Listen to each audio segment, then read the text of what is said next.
പ്രിയമുള്ളവരെ എല്ലാവർക്കും നമസ്കാരം. മിർസാഫ് സല്യൂൺ സക്രിയ. വയനാട്ടിൽ നിന്നും മറ്റൊരു അപൂർവമായ കാഴ്ചയായിട്ടപ്പോൾ നമ്മൾ കാണാൻ പോകുന്നത് ഒരു പ്രദേശത്ത് മൊത്തം ഏക്കർ കണക്കിന് ചീര. അങ്ങനെ കണ്ടോ നിങ്ങൾ? ഏകദേശം എൻ്റെ ഒരു ചെസ്റ്റിൻ്റെ ഹൈറ്റിനായി വിളവെടുപ്പിന് തയ്യാറായിട്ട് അങ്ങനെ നിരന്ന് കിടക്കുകയാണ്.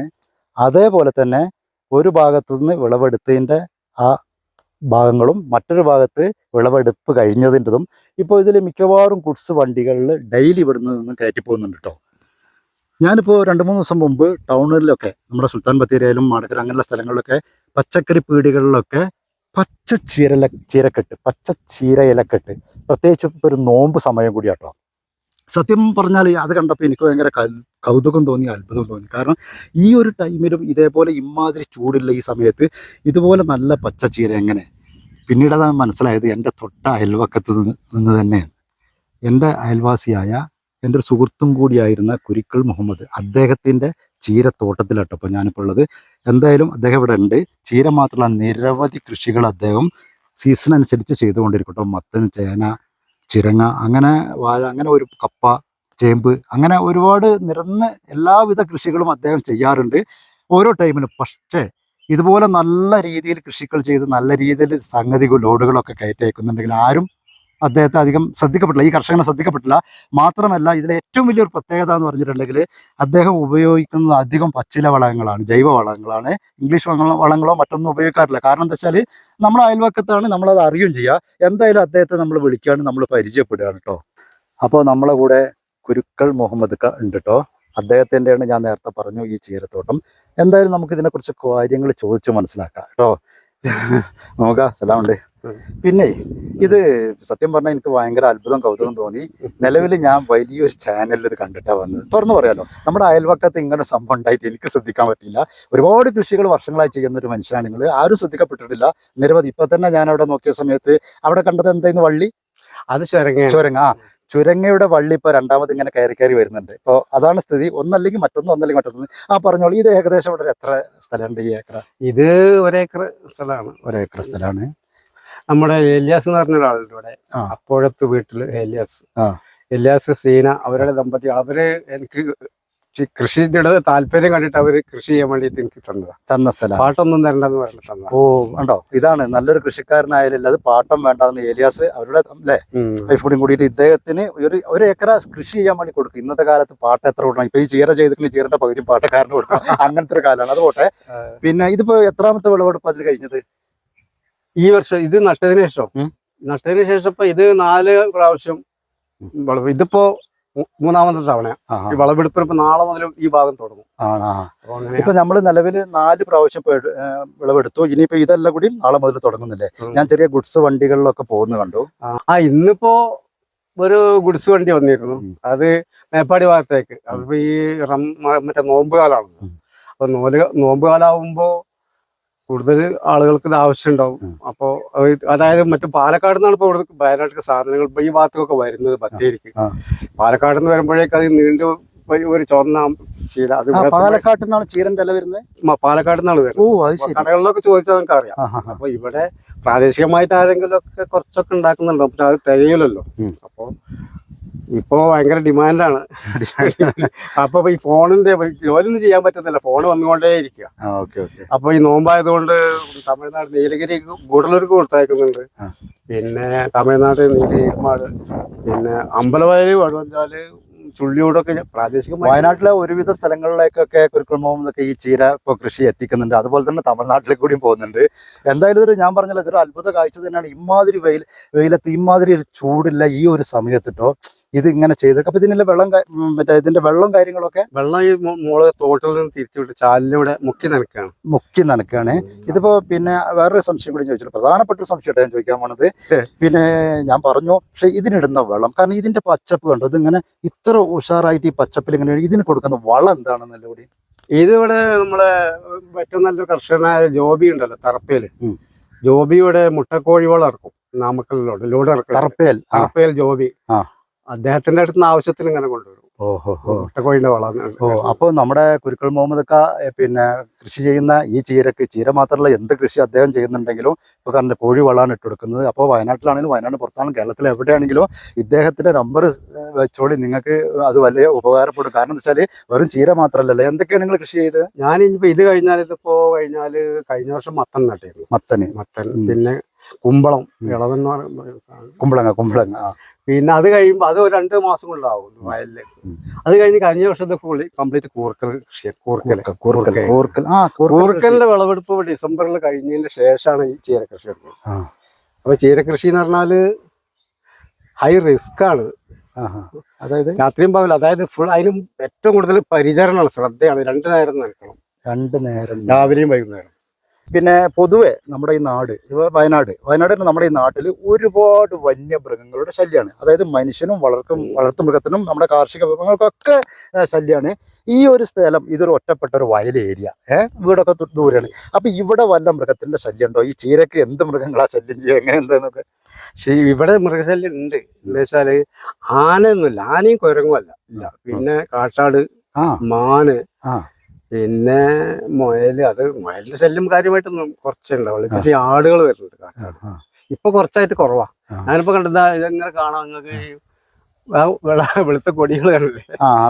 അത് കണ്ടിട്ടെങ്കിലും മൃഗങ്ങൾ വരാതിരിക്കട്ടെ വെച്ചിട്ടാണ് അത് വെച്ചത്. ചീരക്കും ബുദ്ധിമുട്ടല്ലേ? ആദ്യം നട്ടപാട് എല്ലാം തിന്നിരുന്നു. ഇപ്പൊ കുറച്ച് കൂടുതലുള്ളതുകൊണ്ടാണ്. ഈ പന്നിയൊക്കെ വരുമ്പോ ഇതൊക്കെ ഇളക്കി മറിച്ച് കളയും അല്ലേ? പന്നി ശല്യം അങ്ങനല്ല, നടുന്ന സമയത്ത് മണ്ണിളകി നിൽക്കുന്ന കാണുമ്പോ നമ്മള് നട്ടിട്ടൊക്കെ നനച്ചു പോയി കഴിഞ്ഞാൽ പിറ്റേന്ന് വരുമ്പോഴേക്കും അതാ ഞാൻ ചോദിച്ചു. ഞാൻ സാധാരണ വയനാട്ടുകാരനെ ഞാനിതൊക്കെ കാണാറുണ്ട്. പരിപാലനം പറഞ്ഞാൽ ഇതിപ്പോ ഇങ്ങനെ പറിച്ചു നട്ടതാണെങ്കിൽ നമുക്ക് 6-7 പ്രാവശ്യം അപ്പോഴേക്കും പിന്നെ ഇതിന്റെ കാലാവധി ഇതുപോലുള്ള ഒരു സ്പീഡാണ്. പെട്ടെന്ന്, അതായത് ഒരു 1-2 മാസം കൊണ്ട് നമുക്ക് ആ കൃഷി നമുക്ക് ക്ലോസ് ചെയ്യാന്നുള്ളതാണ് ചീരയുടെ കൃഷി.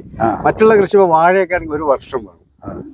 അതുപോലെ കിഴങ്ങ് വിളകളാണെങ്കിൽ 8 മാസം 10 മാസമാണ്. ഇത് എന്ന് പറഞ്ഞാല് മാക്സിമം 20ാമത്തെ ദിവസം നമുക്ക് വിളവെടുക്കാം.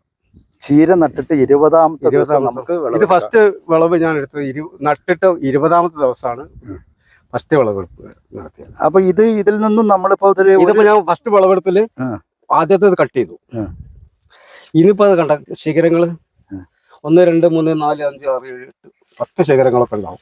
അപ്പൊ ഇത് കട്ട് ചെയ്യുമ്പോ 2ാം വിളവെടുപ്പ് കഴിയുമ്പോ 3ാം വിളവെടുപ്പ് അതിന്റെ ഇരട്ട വരും. പിന്നെ കുറയും. പിന്നെ കുറയും പറഞ്ഞാല് വലുപ്പം കുറയും. അപ്പൊ പിന്നെ നമുക്കിത് ലേബർ ചാർജ് വെക്കൂല. അപ്പൊ പിന്നെ നമ്മള് ക്ലോസ് ചെയ്യും. പിന്നെ കതിര് വരും. ഏതൊരു ചെടിക്കോ അതിന്റെ സീഡ് ഒരു കാലാവധി ഉണ്ടല്ലോ. ആ കതിര് വന്നു കഴിഞ്ഞാൽ പിന്നെ എന്തായാലും 2 മാസം കൊണ്ട് 2 മാസം. അതുപോലെ തന്നെ ഇപ്പോ ആ ഭാഗത്തുനിന്നല്ല ഇന്നിപ്പോ ലോഡ് കയറ്റിപ്പോയത്. അതാ അപ്പൊ ഇന്ന് മുറിച്ചതാണത്. അതിപ്പോ 4ാമത്തെ മുറിയാണ് മുറിച്ചത്. 4ാമത്തെ ഇനി 1-2 മുറി കൂടിയും കിട്ടുന്നത്. അപ്പൊ ഇന്നിപ്പോ ഒരു ഗുഡ്സ് വണ്ടി മേപ്പാടിയിലേക്ക് കയറ്റിപ്പോയില്ലേ? അപ്പൊ അതുപോലെ തന്നെ ഇത് നമ്മൾ ഉപയോഗിച്ചതിന്റെ ഒരു വിത്ത് അവിടെ നിർത്തിയിട്ടുണ്ട്. അതൊക്കെ കതിര് കണ്ട അവിടെ ഇടക്കിടക്കൊക്കെ നിർത്തിയിട്ടുണ്ട്. അത് ആ ഭാഗത്ത്. ഓക്കെ. അപ്പൊ ഇവിടെ ഇതിന് വിത്തിനായിട്ട് നിങ്ങൾ തന്നെ നിർത്തുകയാണല്ലേ? വിത്ത് അടുത്ത വർഷത്തേക്ക് അങ്ങനെയല്ലേ? വിത്ത് എടുത്തിട്ട് നമ്മള് മറ്റേ കൊഴിച്ച് പിന്നെ പാറ്റി അതിന്റെ ഉണക്കം പാകാക്കിയിട്ട് വിത്തിന്റെ ഉണക്കം പിന്നെ അതിന് ഉണക്കത്തിന് കണക്കുണ്ട്. അതൊരു 4% ജലാംശം അടങ്ങണം. എങ്കിലേ അതിന്റെ ഈ അങ്കുരണ ശേഷി എന്ന് പറയും. ഈ അങ്കുരണ ശേഷി എന്ന് പറയുമ്പോൾ അപ്പോഴേ ഇതിന് വിളവ് ഏത് വിത്തിനും അങ്ങനെ ഒരു ഗുണമുണ്ട്. അപ്പൊ അത് കൃത്യതയോടുകൂടെ ഉണക്കി കുറച്ച് ദിവസം മഞ്ഞത്തൊക്കെ ഇട്ട് അങ്ങനെയൊക്കെയാണ് ഞാൻ ചെയ്യാറുള്ളത്.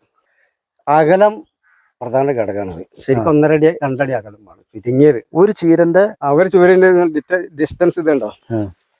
1.5 അടിയാണ്. 1.5 അടി ശരാശരി 1.5 അടി. ഇങ്ങോട്ട് ഇങ്ങനെ 2 അടി ഉണ്ടാവും.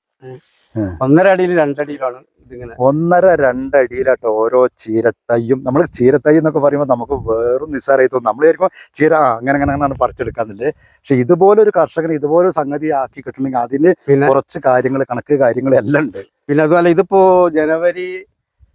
ഫെബ്രുവരി 10-നായിട്ടാണ് ഇത് നട്ടത്. ഒരു മാസം ആവുന്നുള്ളൂ. ഒരു മാസം. അപ്പോഴേക്ക് ആ സമയത്ത് നടുന്ന സമയത്ത് അസാധ്യ വെയിലാണ്. ആ വെയിൽ സമയത്താണ് ഇത് നമ്മൾ തയ്യെ ഉണ്ടാക്കി പറിച്ച് നടുകയാണ്. നട്ടിട്ട് നനച്ചുണ്ടാക്കുകയാണ്.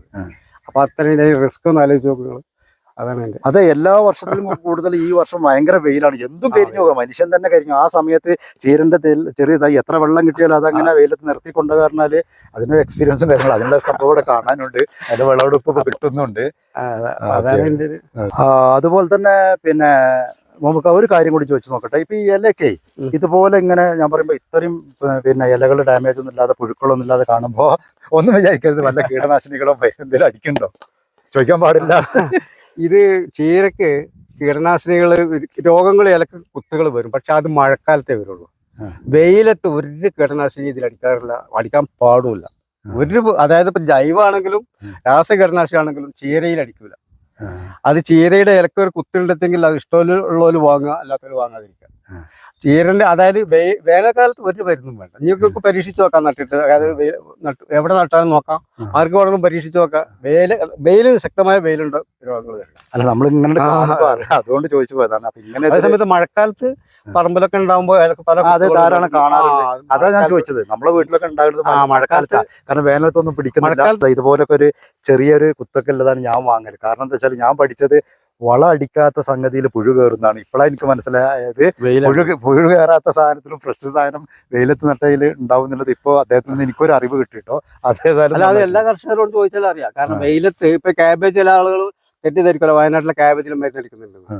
കർണാടകയിലൊക്കെ ഞാൻ ക്യാബേജ് കൃഷി ചെയ്തിരുന്നു, അവിടെ നിന്ന് ഒരു ഈ രാസ മരുന്നേ അടിക്കുന്നില്ല, വെറുതെ പറയുന്നതാണ്. എന്റെ മുഹമ്മദ് നിങ്ങൾക്ക് രസക്കണം, ക്യാബേജ് വീട്ടിൽ വാങ്ങാൻ പറ്റൂല. ഞാൻ ഭാര്യനെ കുറ്റപ്പെടുത്തില്ല. അവള് പറയുന്നത് എന്താ വെച്ചാല് ഇതിന്റെ ഇല ചുരുളാൻ വേണ്ടിയിട്ട് മരുന്നടിക്കും, അങ്ങനെയാണ് ഇതിന്റെ ഇല. എന്റെ വൈഫ് പറയണം അത് വീട്ടിൽ വാങ്ങലില്ല. അപ്പൊ ഇങ്ങനെ സംഭവം ഇതിലുണ്ട് അല്ലേ? ഇത് വെയിലാണ്. കർണാടകയിലും തമിഴ്നാട്ടിലൊക്കെ ഉള്ള വെയിൽ, ശക്തമായ വെയിലുണ്ടെങ്കിൽ ഒരു ശല്യം ഉണ്ടാവുകയില്ല. അതേസമയത്ത് മഴക്കാലത്ത് ഉണ്ടാകുന്ന മഴക്കാല പച്ചക്കറി ഉണ്ടാക്കുന്ന സമയത്ത് പുഴുക്കൾ വരും, കീടന കൂടുതലായിരിക്കും. അത് ഒരു യാഥാർത്ഥ്യമാണത്. ഈ വേനൽക്കാലത്ത് ഒന്നും ചെയ്യേണ്ട ആവശ്യമില്ല. വെയിൽ എന്ന് പറഞ്ഞാൽ അസാധ്യമായ വെയിൽ, ഒരു കീടങ്ങൾ ഇത്ര ഡിഗ്രിയിലാണ് ചൂട്.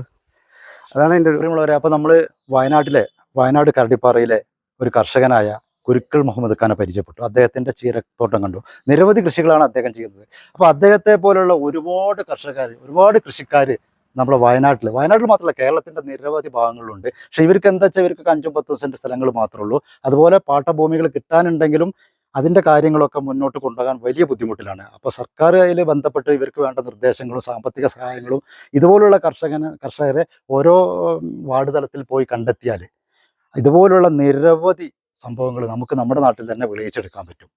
അപ്പോൾ ഒരുപാട് സന്തോഷം. Thank you.